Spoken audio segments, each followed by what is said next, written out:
Hello, and welcome back to Coin Lady channel. The national debt of the United States is currently about, I'll just round the amount here because it's increasing so quickly. Here is the United States debt clock. In significantly less than a second after I read it to you, it would be completely inaccurate. A rough estimate puts it at $32.4 T. The total debt owed by the United States government. Some would argue that this isn't a viable long-term solution. Attention, Lawyer Deaton. This was the subject of his talk. He further noted that most individuals have no concept how large this sum actually is, even when considering only the interest payments on this mountain of debt. And this is, I'll just tell you this right now at the beginning of the video, one of the reasons I am overjoyed to have cryptocurrency holdings. And yes, I am aware that crypto is considered an asset risk. I'm familiar with the historical price movements of cryptocurrencies and regular stocks. From what I can see, there has been a strong relationship in the past. So, if the economy or the dollar were to tank in the United States, I would understand. If past trends continue, a decline in cryptography might be expected. Now, why did I just say that? I couldn't be happier to have crypto. Because if the US dollar fails, a lot of other things will fail with it, but crypto will still be around even if the dollar disappears. Financial markets have shown signs of recovery. I'm simply wondering if you'd rather have XRP than dollars in the event that the USD suddenly drops in value. Do you want to take the dollar instead? They're both collapsing at the same moment, right? And it's quite evident that markets are collapsing, and as a result XRP is falling due to the dollar's strength. Is that what triggered it, then? If you had to choose, which would you pick? Is it clicking with you what I'm trying to say? You know, even if there is this crazy association, it does seem really foolish. On a purely personal level, I still keep some XRP in my wallet. Moreover, crypto. That's why I'm so pleased with the publicity I've received. Also, I have my doubts that the current approach will be maintained indefinitely. I'm just not quite sure that maybe the way this stuff is handled around here will be decoupled in the future. Perhaps a large number of collapses are necessary before people can find this out. So, it's unclear to me if the dollar will fail during my lifetime or not. However, this can't go on forever. And no one on either side of the political line seems to be trying to address the problem. It's not going to happen. Anyway, I'll summarize and comment on some of Attorney Deaton's remarks below. But before we go any further, let me say that I have zero experience in the financial sector. I'm not here to give you money advice. And remember, you should never use anything I say as a reason to buy or sell something. Just a hobbyist here that occasionally posts films to YouTube on various crypto-related topics. So, Peter Streetonge, PhD, sorry, I pressed his name wrong, shared a tweet. I'll make this full screen for a second so you can see the chart I just shared with you, which details the current outlays and interest payments of the federal government. Interest payments are expected to increase to almost $1 trillion this year, and this guy just wrote them up. In other words, the national debt is higher than $32 trillion. The interest payments alone are approaching $1 trillion annually and are rapidly approaching that amount. And consider the time frame, how it has gradually increased. It's disgusting. This is a reckless move on your part. Don't try to tell me that the government is insolvent. Let me explain why that isn't the case. It's not that there's an income problem, at least not in the long-term sense or over the course of the last decade. It's as if the government is unable to collect sufficient funds. They need to cut back on their spending. There you have it. In recent years, the Treasury has collected tax revenue at historically high levels. That is not the issue at hand. Everyone seems content to ignore the root cause of the problem, the wasteful spending. We can't keep going like this. Everything unravels in the end. That is without a doubt the case.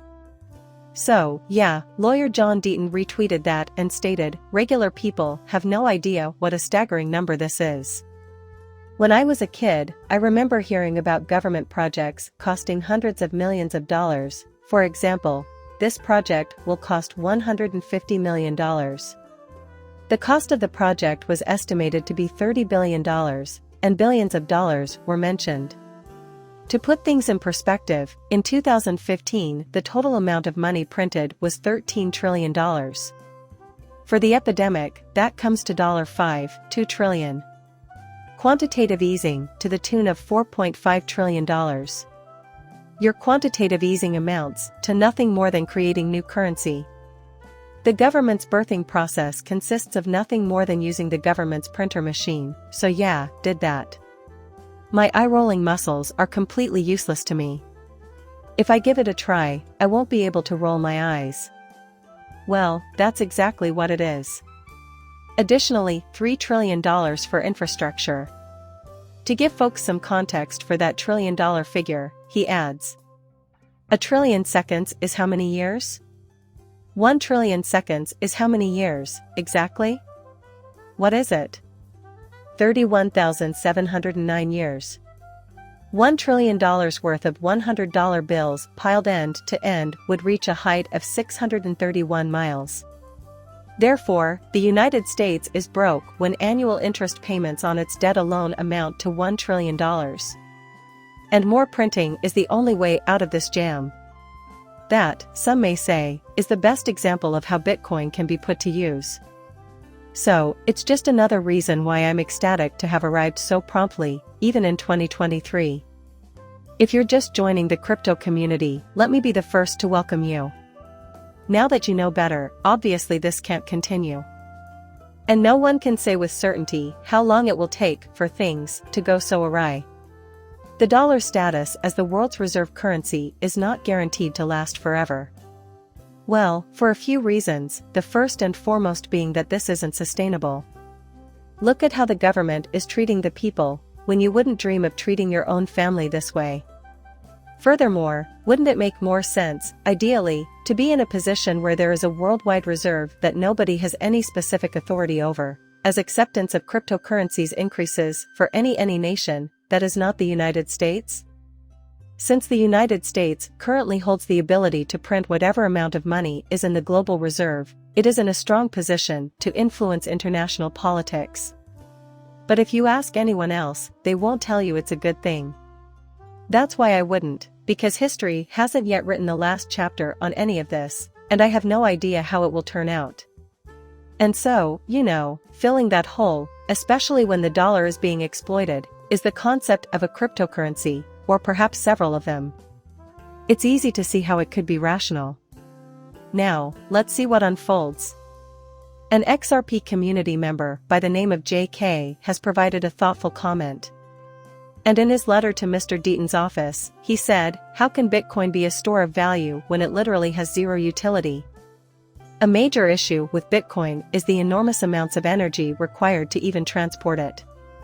There exist more secure blockchains and a hash graph that can be used as long-term value storage. And I will admit that you make some valid points. I mean, these are all points that I've made on my own." So I shot back a reply to him.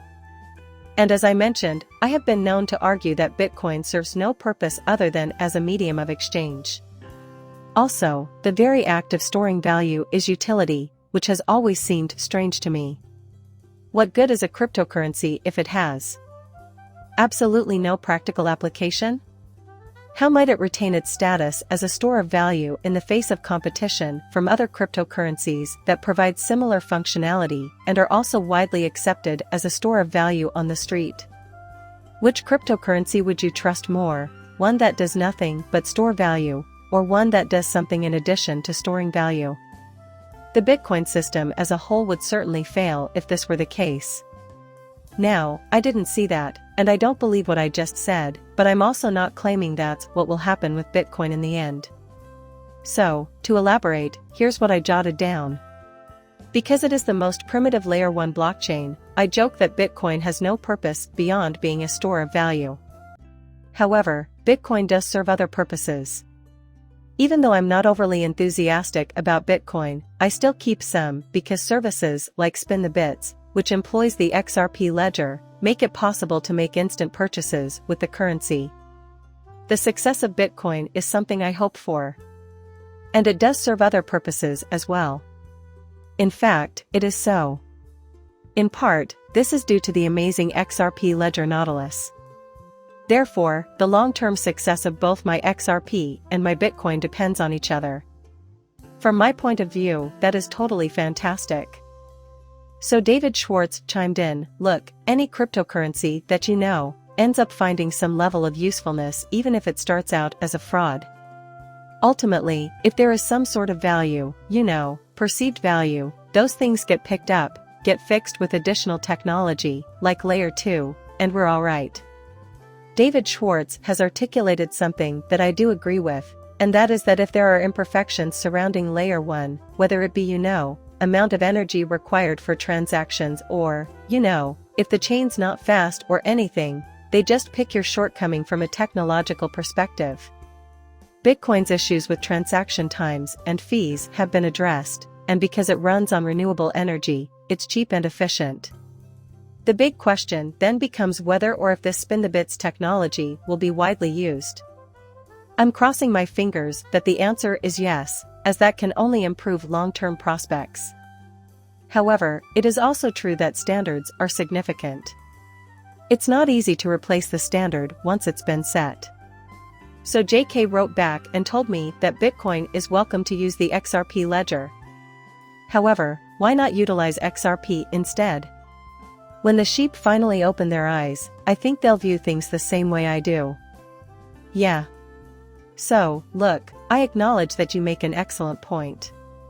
That being said, it's hard to emphasize the significance of this once a norm has been established, which is why I said what I did a minute ago. Replaceable? Not likely. That being said, I do see your point. Why not utilize XRP instead?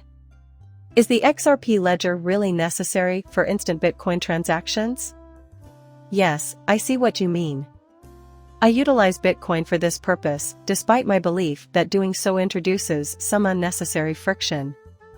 Still, it's clear to me that an actual adoption has taken place, and I feel compelled to recognize it. That's right, for roughly 4% of the world's population in Bitcoin. Wow, that's fantastic. If you look at how many people have ever held XRP, you'll see that it's a tiny percentage. That's just the way it is, and there's nothing I can do about it. Now, in terms of where the largest potential lie, XRP is still fought with because of its lower usage, but, in my opinion, XRP's adoption is all but inevitable. But he has an excellent point here. What I try to get across is that while Bitcoin does have more practical applications than we in the XRP community often give it credit for, this in no way implies that Bitcoin is preferable than XRP in all circumstances. That's why it's important to wonder, what are people doing? Whence comes their motivation? Humans are continuing to use Bitcoin as their currency because it is difficult to replace a standard, especially one based on technology, after it has been established in society. There you have it. And we can be as obnoxious as we like, telling them they're incorrect and that they switch to XRP. However, as we see in the present day, this is not how humans act in reality. All I want to say is that. But sure, JK, I get what you're making entirely, and it's a legitimate point to bring up endoscopes. I don't give advice on money matters. Do not use any of my advice as an excuse to treat yourself to anything. Please like and subscribe my channel.